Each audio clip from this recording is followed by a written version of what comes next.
Hello, everyone. This is Xander Brothel with the Revenue Growth Architects podcast, presented by CS2. Today, we are joined by Grant Booth, and we are going to be talking about a very, very important process, and that is called data normalization. But stay tuned with us because we have some really cool ways to go about supercharging any data normalization programs that you have in place today. Grant, how are you doing? Thanks for joining. Doing well. Thanks for having me on. Yeah, absolutely. I know that the last podcast that we did together, the debt remediation kind of two-part series, was well received. Having your expertise and technical nature on the show is definitely a boost for the podcast. So thanks so much for giving us some time today. Thanks. Anytime. Are you working on anything good right now? Yeah, actually. Related to this topic, I've been working on a unmanaged package that we can deploy for our clients that's specifically for normalizing, and we'll get into what that actually means in a minute, but normalizing the state and country values for leads, contacts, accounts, whatever you have running in Salesforce, to standardize all of that data and make it easy to roll out. That's fantastic. Yeah, it's such a pain when you get stuck in, sync errors because something's off. It's not, working between all of your systems that are integrated. So it's going to be a good topic today. Mm-hmm. Good. All right. Well, let's jump in. The topic is data normalization, and I always like to start simple and then move into the more complex. So let's start with it. What is data normalization? So, for our audience, probably the better way to describe it is as data cleaning. Data normalization in the context of databases in general can really incorporate a lot of things. I think from our perspective, more on the marketing ops or revenue ops side, is data cleaning and making sure that we're simplifying complex data, eliminating redundancy, leveraging relationships where we can between objects so that we're simplifying and cleaning up how data is stored. Yeah, fantastic. I mean, you have the adage of garbage in, garbage out. And that's totally true. If you can fix it at the source, that's the way to go about doing it. But we know that that's not always the case. And so these programs are garbage in, clean it up, good data out. And there's a lot of work that we can do on the back end to try and make that easier and better for the team, for reporting and for operations. Absolutely. So I always want to start with, what's the business case, right? Because you hear data normalization. If you go to your CMO or your CRO and you say, hey, I want to run a data normalization project, that might not be enough to get it approved to be prioritized. So what problems is a business trying to solve through data normalization that might make for a stronger business case? So the main business case is to be able to retrieve and categorize data in the simplest and most straightforward way possible.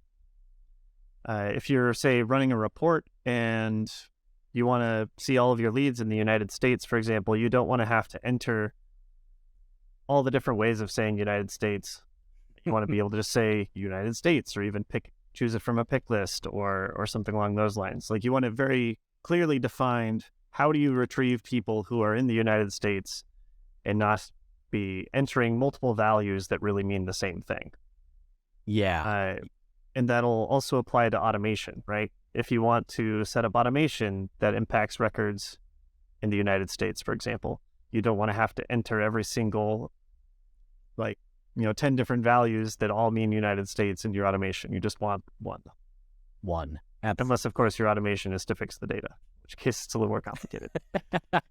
That's the one time that we're okay having all of these exceptions, is to ultimately get it into a single pick list value. But when you think about that, right, reporting, the automation, how many times every single salesperson has to create a list view? And if they want to create something that's in their territory and they have to have 5 different variations of every state that they support, what a pain in the butt.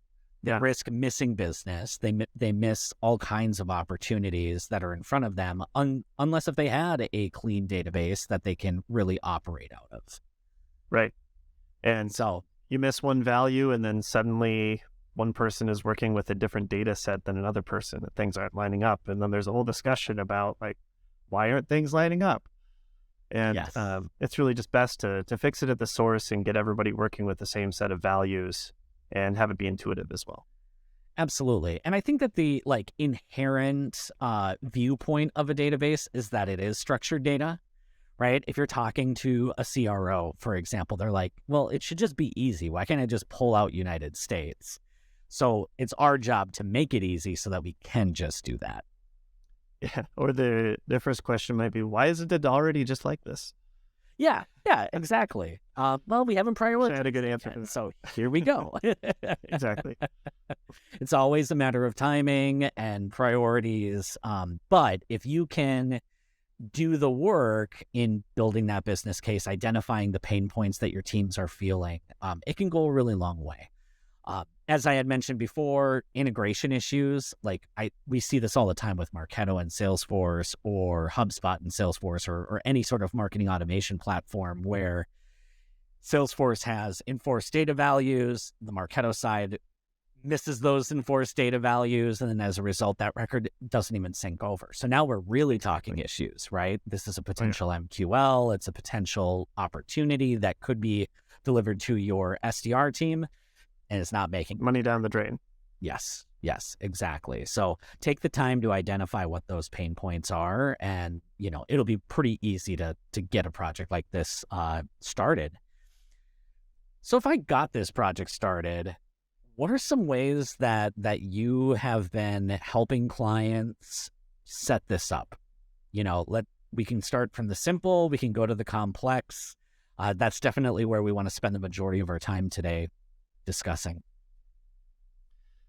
Well, the first thing any client has to do is to identify what their normalization needs are. What are the fields on which objects that you actually use on a regular basis where you might have this problem, different values meaning the same thing. And really there's a whole question of database structure too. What's the most efficient way of gathering and storing this data to where you can minimize the amount of normalization you're having to do? I think a good example would be like doing account matching, right?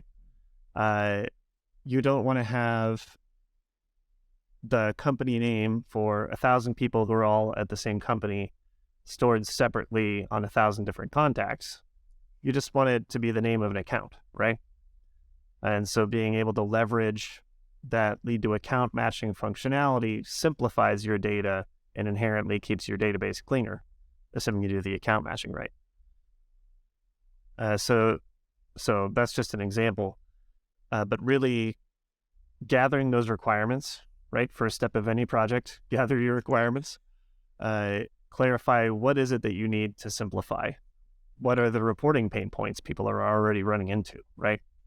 And this could mean reaching out to your users, reaching out to your leadership, taking a look at the reports that they're already using and looking for opportunities to simplify that. That is always the starting point, and then put your project plan together. Are there any common fields that would be a good place to start with if I've never tackled this type of project before, and maybe going to the team saying, what data issues are you running into is maybe a little more intimidating than you want to get the answer for? Yeah, no, you definitely, it's the question you want to ask more is, what reports are you most reliant on right now for making business decisions? Or what reports do you wish were available to help you make business decisions that aren't there, or that you're not sure how to build? Which, like you said, you have to be a little careful when you're going fishing for those answers, right? But I think looking at what people are already using is really the place to start. Some common examples: location data. This is always a headache for marketers, and it's not just the traditional, say, state and country of a lead in, say, Marketo. There's also whatever you're gathering from your enrichment data, say your Zoom info or your Clearbit, etc., where the format that it is sending in location information, say state codes versus state names and so on, might be different than what another system is sending information into Salesforce with. So really, there's that tech stack analysis that goes with it as well, understanding all the different sources the data is coming from and how the values that they're sending basically the same data in might vary. Yeah. And so you may have to run a variety of reports to actually figure that out and get them to line up.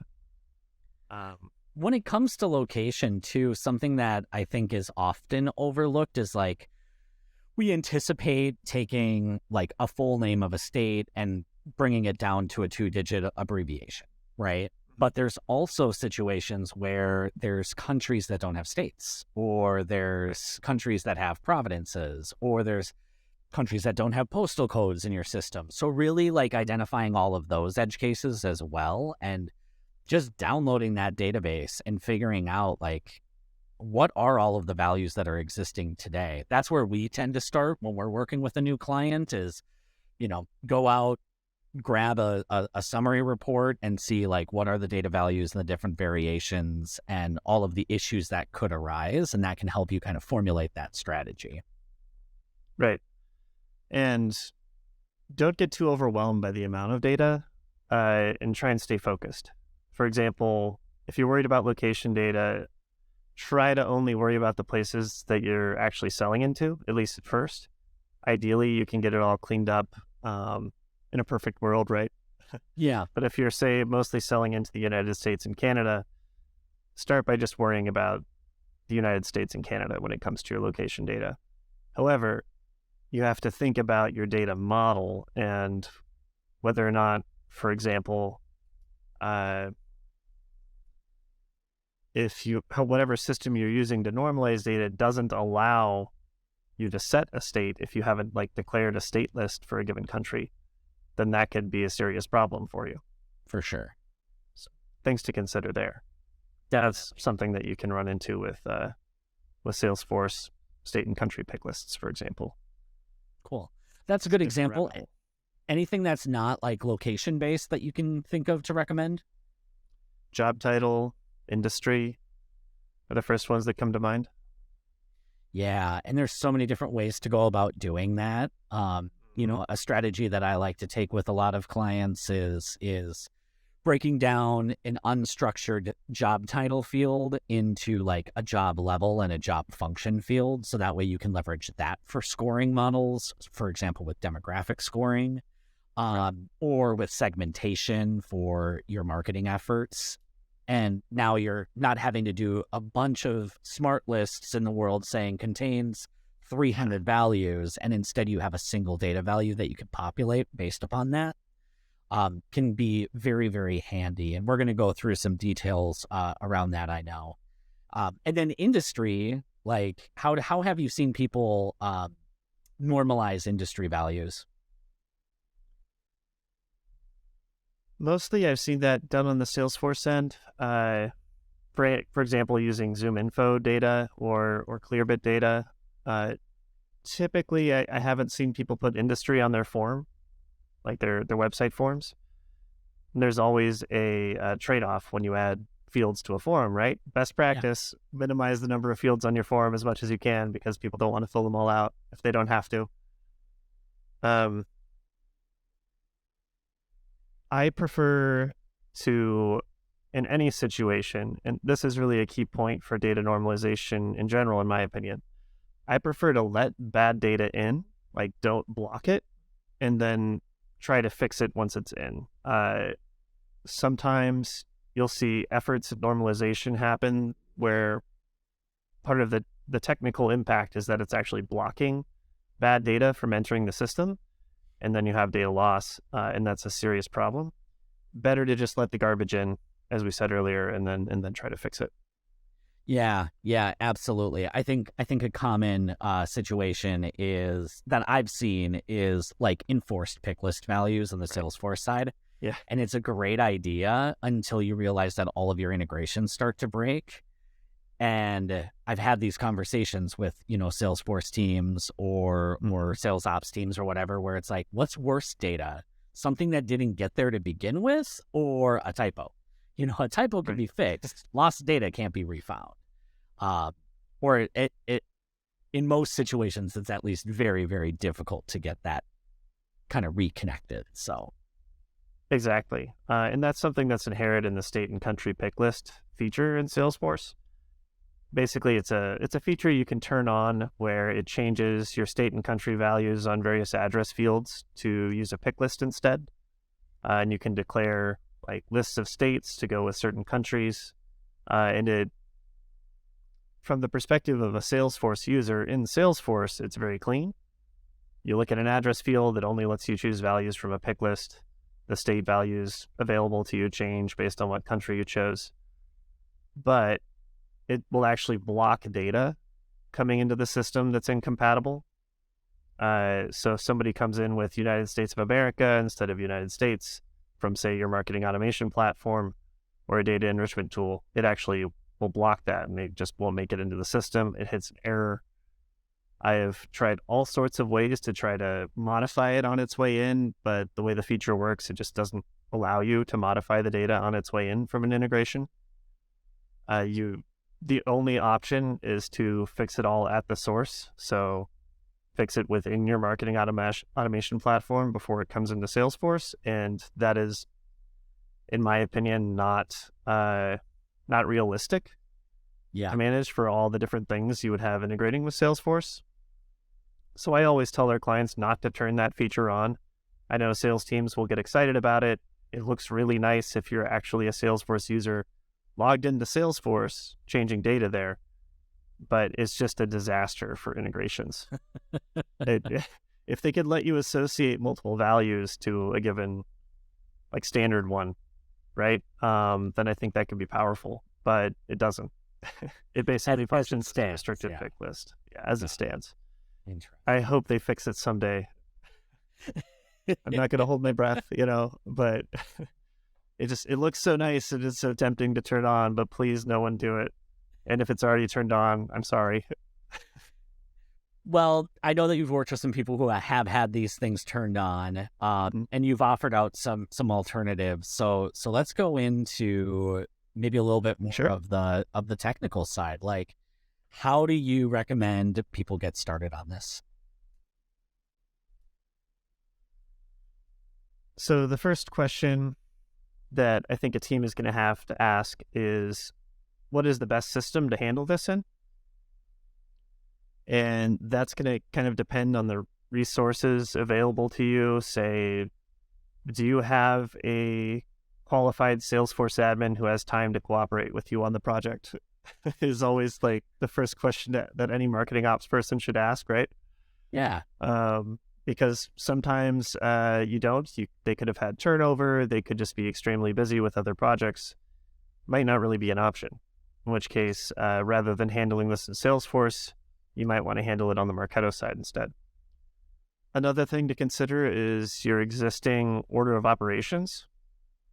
Hopefully, you have a master order of ops program set up in Marketo if you're using Marketo, or whatever marketing automation platform you may be relying on.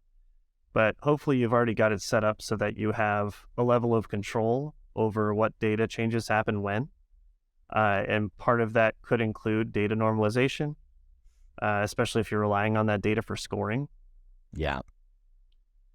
And so that's the first question to ask is, which system am I doing this in? And that's going to depend on who can help you, basically, and the order of ops.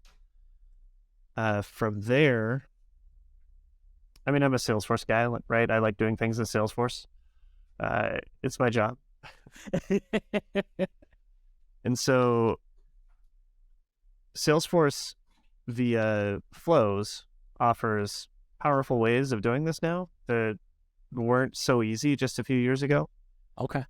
I prefer to use before save flows with a custom metadata type or a few of them in Salesforce that allow me to modify data coming into Salesforce based on tables before it even gets saved to the database.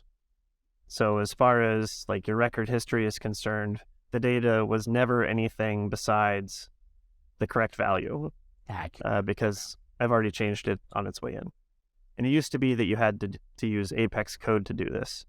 And I'll run into customers where there's still old Apex code handling this. Trouble there is that you need somebody who understands Apex code to make any changes to it. Yes. Which is a whole topic. A whole career, actually. It's getting harder and harder to find, and the people that are doing it are not the cheapest people to have on your team. So I think that a lot of teams have more admins than they necessarily have developers, which makes perfect sense. And the nice thing about doing it in Salesforce, and there's a recent feature that in Marketo that allows you to do this in Marketo if you have the right combination of tools. But I'm going to start with the Salesforce side and go ahead and share my screen here. And for our audio listeners, this might be an opportunity to check us out on YouTube if you have not done so. Grant is going to be sharing his screen as he kind of walks through some of this, and we'll try to be as descriptive as possible. Absolutely. And so I mentioned my preference is a custom metadata type. It's basically just an object, like any Salesforce custom object, but it persists into sandbox copies. Whereas normally if you do, say, a developer sandbox off of your Salesforce org, it won't have any actual data in it. It's sort of like marking data that you want to persist into a sandbox copy, which means that when you're testing things in the sandbox, all of it will actually work without having to do a bunch of data imports to bring the same data into your sandbox, and just adding even more steps into a sandbox refresh process, which is already complicated enough for your Salesforce admins. For sure. But so... And it normalizes you're not having to hard code every single combination into like a flow or an automation. You have a table that you can reference, right? Exactly. The first thing, actually backing up a little bit, when you're talking about normalization, if you're wanting to do more than like 10 values, see if there's a way that you can set what those matches are, like the value you're trying to change compared to the value you want to convert it to. See if there's a way you can set that via like a CSV file, a list import. Because getting in and making changes to automation for dozens, hundreds of values is extremely tedious. And if you've already tried a project like this, say on the Marketo side, where you're in there adding choice after choice after choice to a Smart Campaigns flow to say what values should change to what, and you were sitting there thinking, I really hate this. I wish that I wasn't doing this right now. Well, you're doing it the wrong way. There are better alternatives. We've all done that before, and these alternatives haven't always been there. Heck, I'm still doing it, Grant. So you're going to teach me something that helps me save a lot of time. So I'm in. Absolutely. So here on my screen, I'm showing the country normalizer custom metadata type that I created. Again, this is just like a custom object. And I added fields to it, the original country value, which is what I'm trying to change, the corrected country value, which is what I'm trying to change a value to, and a converted state province value. I won't get into that too much because that's me doing some extra fancy things with this. But if I hit manage here, I can see a list of all of these custom metadata records. It's basically just a table. So in one column, I have the value I'm trying to change, and in another column, I have the value I'm trying to change it to. So for example, let me scroll down a little bit. I don't really need Antarctica in here. You're very thorough. Yeah, very thorough. Let's see here. What's a good example? Chile. Sure. Perfect. So if somebody comes in with the Republic of Chile for their country, I'm going to change that to Chile.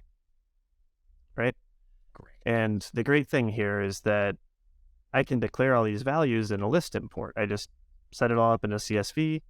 I import it into Salesforce, and then I'm able to reference this table in my automation.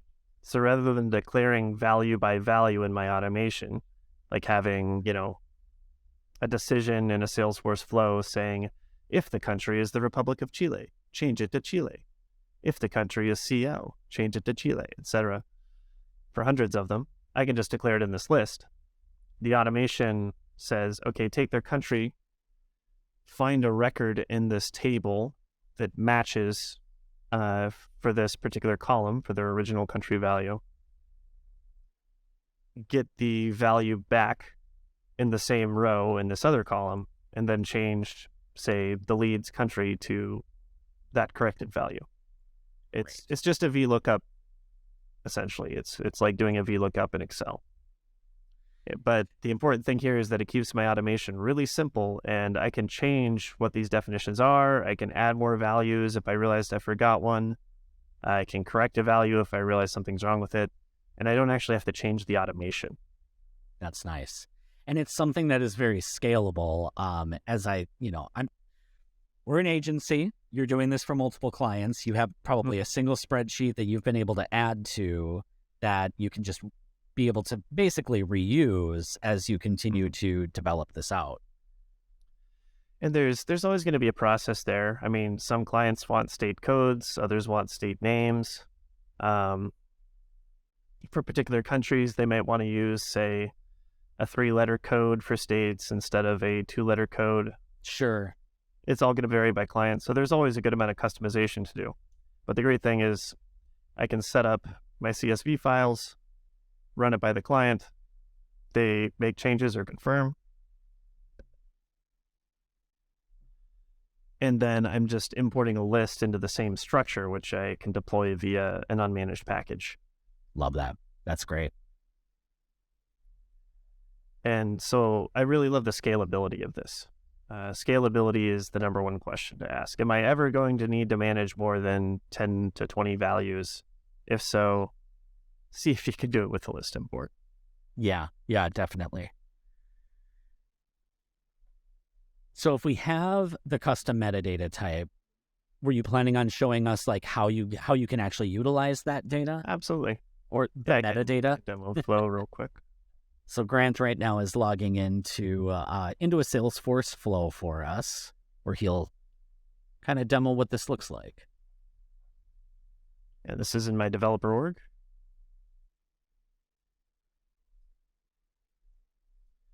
Yeah, so this is a Salesforce flow.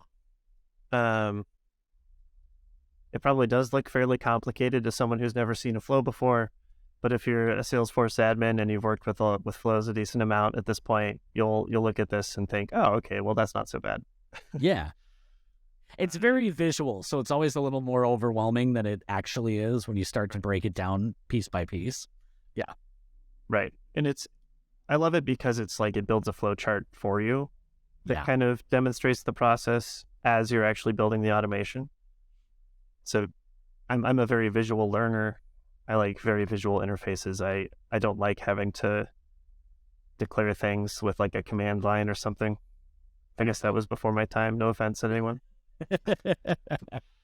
But I really like these interfaces. So here in this particular step, it's a get record step. I am querying, and this is firing off of a lead, by the way. So when a lead is created and it has a value for country, or if its country value changes, or if its state value changes, then this automation fires. And it's saying, get me the row of the table I was showing you earlier, my country normalizer metadata type. It's just a table. It's saying, get me the row where the original country value column is equal to this lead's country. And then if it finds one, it's going to, first it checks if the value that it sent is already the correct value in the other column of that table. So you actually have in that like second column, if you were going to a 2-digit MN for Minnesota would just say already correct. Exactly. Okay, great. And so it's doing that by just comparing the value that it sent to the value in the corrected value column of the row that was returned. I'm trying to put this in more of like Excel terms as best as I can here. Makes sense. So if that's the case, it knows it's already a correct value. I'm trying to kind of skip some steps here because I don't want to walk through the whole flow piece by piece. But otherwise, if it finds one and it's not already the correct value, then it changes the lead's country to be the value it got in the corrected country value column of the row that was returned. Cool. It's just doing a VLOOKUP, Nice. essentially.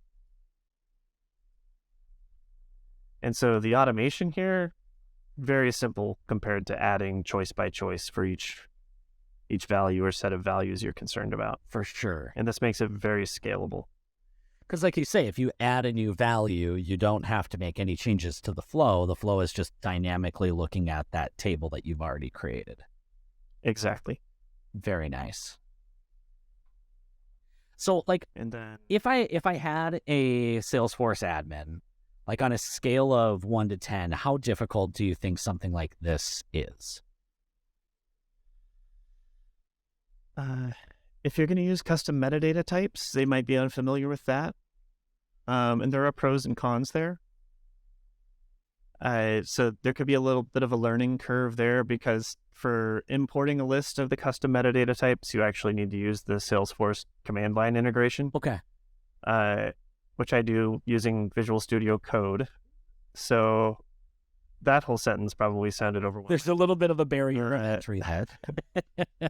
An easier way of doing this for someone who's not familiar with custom metadata types and all of that is to just create a custom object.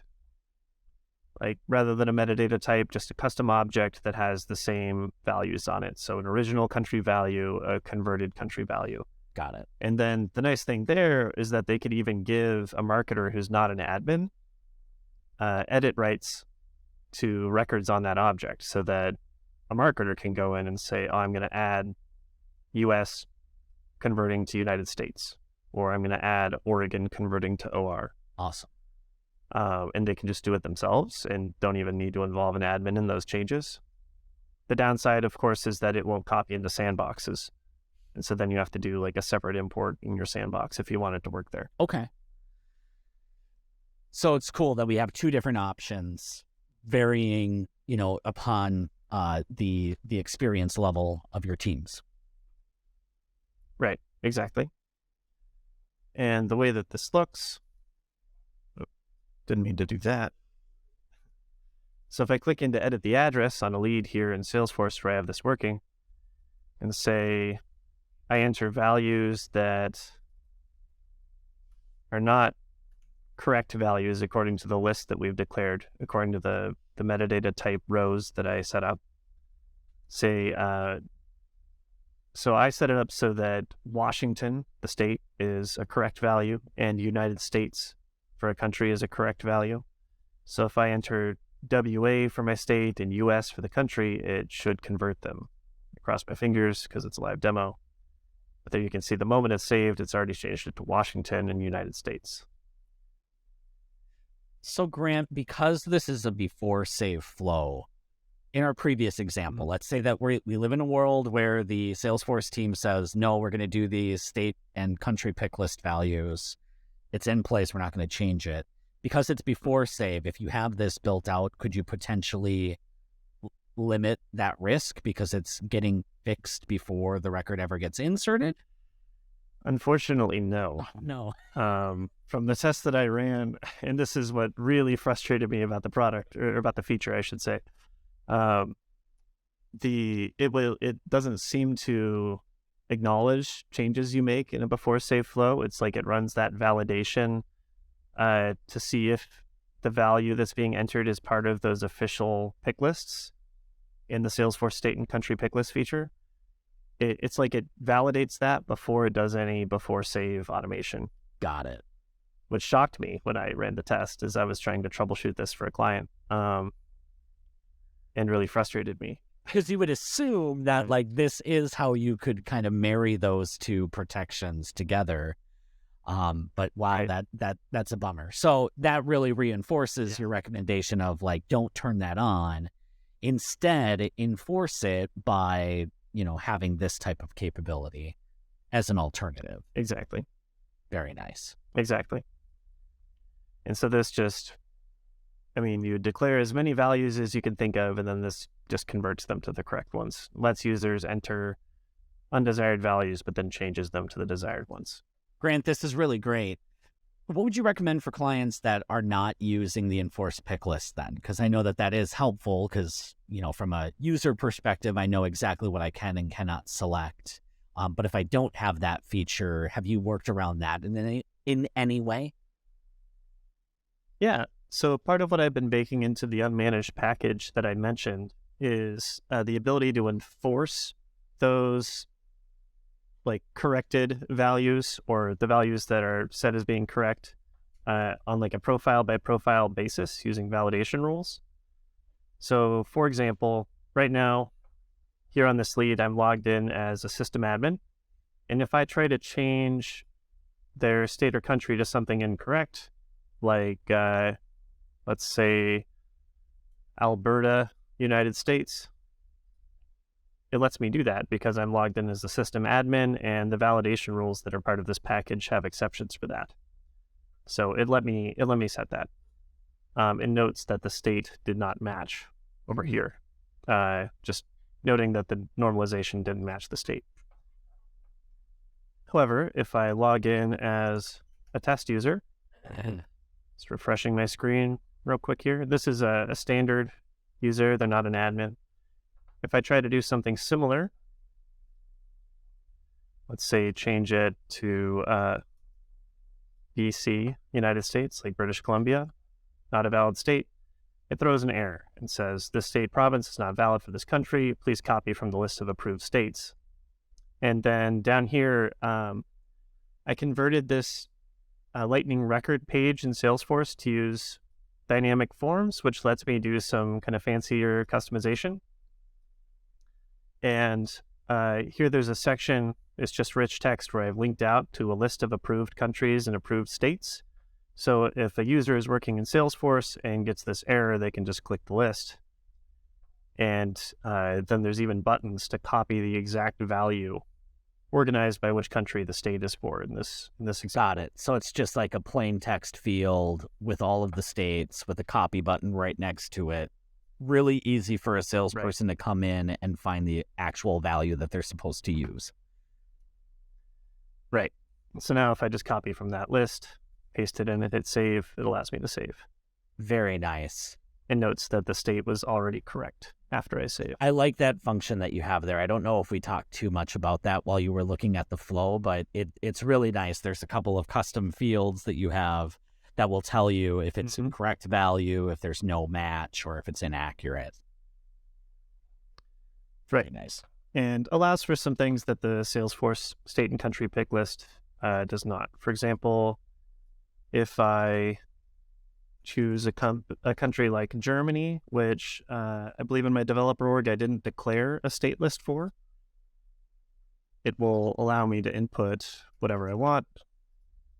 So I'm going to put a nonsense value in for the state, but set the country as Germany. And it notes that the state is not needed in this case because there's not a state list declared. Very cool. And then you were saying that this is built in a way where the validation rule is only going to run for certain profiles. So as we were talking about earlier with like integrations, if you have a profile for your integrations, you can exclude that, and then you're not breaking those connections. Exactly. By default, this is going to exclude the system admin profile, but we can always add more profiles to that when we're doing an implementation for someone. Very cool. Grant, this is very, very cool stuff being built on the Salesforce side. As you mentioned earlier, sometimes we may not have access to a Salesforce admin. Maybe there's, not capacity on that side of the house. And so maybe you want to build some of this normalization in something like Marketo. Do you have anything that you can share with the teams today on how to go about solving this out of a marketing automation platform? Yes, and there's actually a fairly new feature in Marketo that I wanted to specifically show and mention called self-service flow steps that make this possible in conjunction with the right tools. Another important use case here is that it could be that you need to normalize the data before syncing something over to Salesforce, depending on how things are set up in your Salesforce. If you're, say, wanting to only sync marketing qualified people into Salesforce or something like that, you might need to have all of this running on the Marketo end and not rely on something running in Salesforce necessarily. So this self-service flow step feature in Marketo essentially functions like a webhook and does a call out to an external service.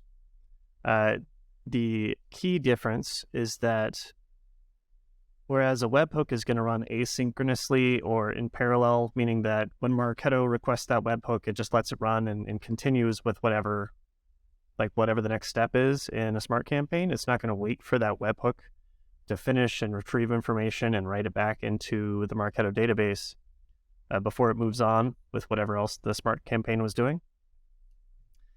So that's the case with webhooks. With these new self-service flow steps, it actually runs synchronously or in series.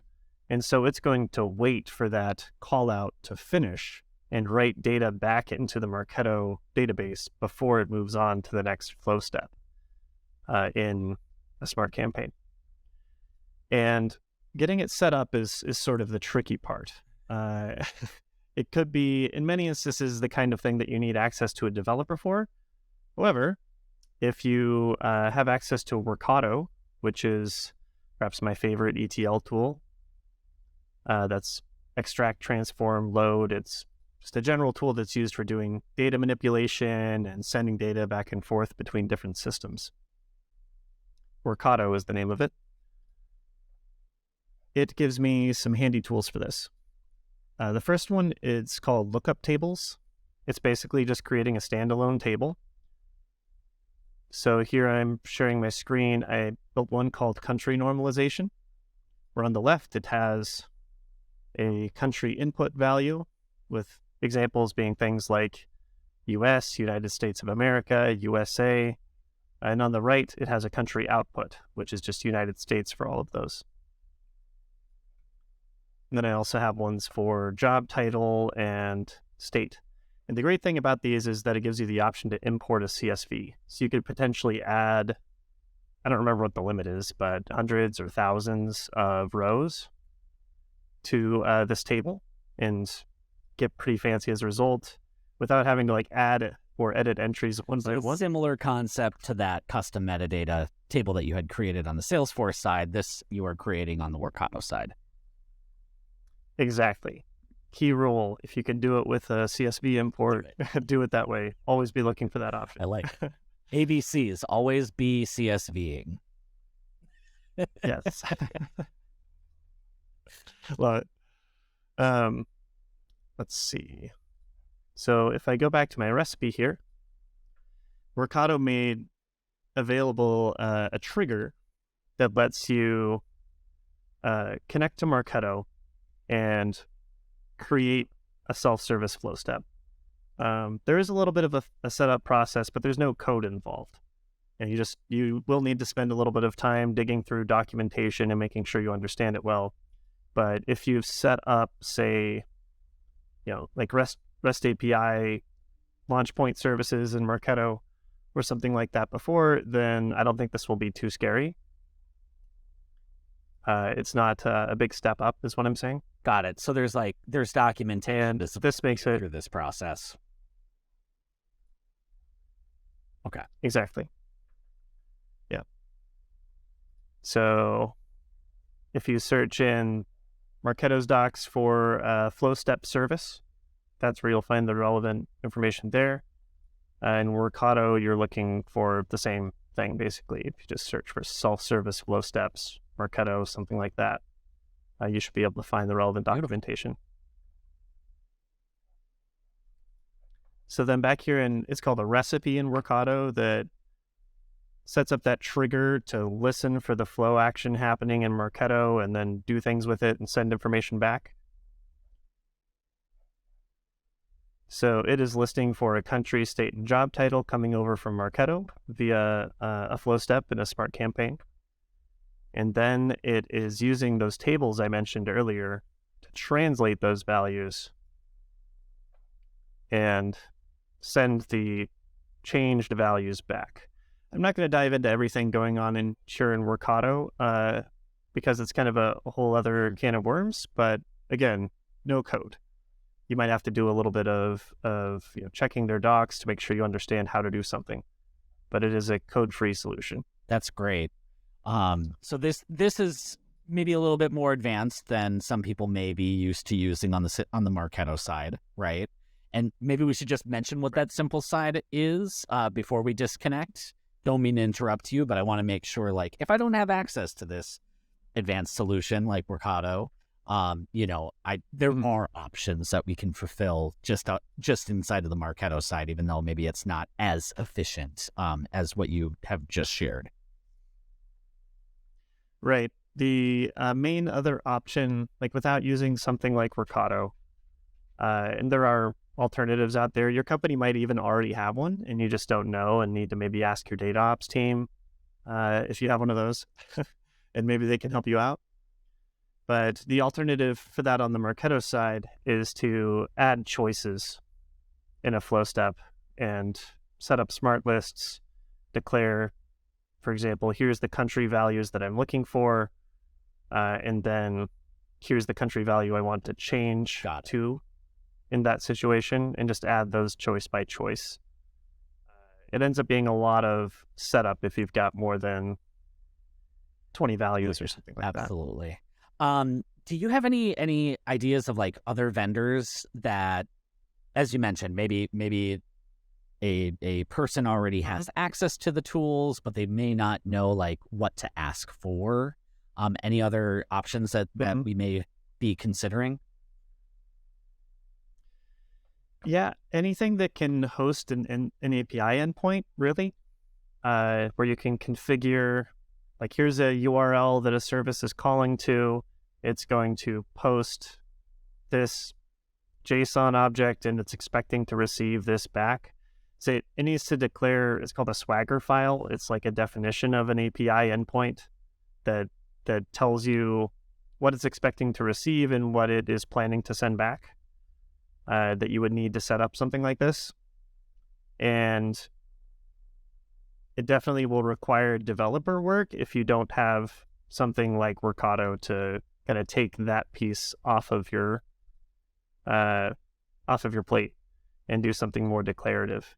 Got it. So there's probably some options, partnering with IT, partnering with biz apps, other teams that may have those resources is an option if we don't have something that's a little more self-service. And then, like you say, we can always go in with Marketo workflows, smart lists, and build it out that way. Exactly. Very, very cool. Grant, thank you for walking through that. We have gone from strategy. Why would we do data normalization? How can we build the business case? What are the problems that we're ultimately trying to solve?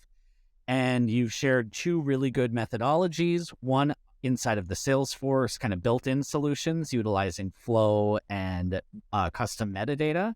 And then another side utilizing some new tools that Marketo is giving us access to in the self-service flow. Grant, if there was like one key takeaway that you would want our audience to remember after this podcast, what would it be?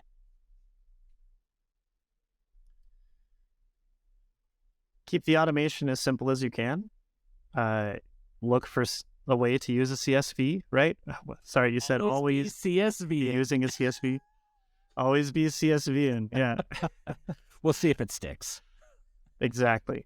Yeah. Always see if you can just set up that list and share that list with your coworkers so you can gather those business requirements clearly, confirm what all those values are supposed to be, and then just import that. Keep your automation simple, set up your automation so that you never have to touch it down the road. That's fantastic. And ultimately, what we're trying to get to is more structured data that's easier to report on, easier to automate, and easier to operationalize. So if you can do that, finding the best way and the easiest way, I think that you're going to have a winning solution for sure. Grant, is there anything else that you want to share before we wrap up today's call? Just thanks for having me on. Pleasure to be here. I look forward to having you on again. I love when we get to have these podcasts that get like more technical than we may have in the past. I hope that our audience gets a lot out of it. I know that it's a lot to take in from a audio perspective. But as we continue to work on bringing these type of resources, we are always having our recorded podcasts available on YouTube, screen share galore, lots of really great content there. So if you are just listening today, feel free, go back out to the YouTube channel, look for CS2, and we can have this in front of your computer screen so that you can really dive into the details. But Grant, thank you so much for joining us today. And thank you for listening to the Revenue Growth Architects podcast. I just want to say thank you very much, Grant, for joining us today. And thank you for listening to the Revenue Growth Architects podcast presented by CS2. If you enjoyed today's podcast, we would greatly appreciate it if you could go out and give us a review. Your feedback helps us improve our podcast week after week after week. Thank you, and have a great day.